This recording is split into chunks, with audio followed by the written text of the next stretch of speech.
สบายดีพี่น้องมื้อนี้บรรยากาศยามแล้งเนาะพี่น้องเนาะอยู่ที่ทงไฮทงหน้ามื้อนี้เนาะก็ถือว่าทั้งอ่าผู้สาวเนาะผู้สาวโนนากับผู้สาวโรราเพิ่นเนาะออกมานอนเฝ้ากะพี่น้องเอ้ยเนาะถือว่าสองเอื้อยน้องมานอนเฝ้ากะเนาะถ้าพ่อแม่พี่น้องเนาะผู้บ่าวผู้ใดเนาะสนใจ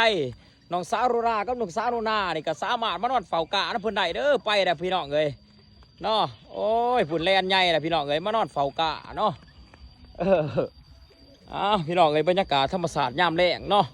บ่าวกี่น้อยก็เก็บภาพบรรยากาศความสวยสดงดงามมาให้พ่อแม่พี่น้องเบิ่งเนาะพอได้เป็นอาหารหูอาหารตาเด็กๆน้อยๆเนาะพี่น้องเนาะถ้าพ่อแม่พี่น้องมาคลิปนี้ก็อย่าลืมฝากกดไลค์กดแชร์เด้อพี่น้องเด้อบรรยากาศธรรมศาสตร์งามๆอยู่ที่บ้านเฮาเนาะ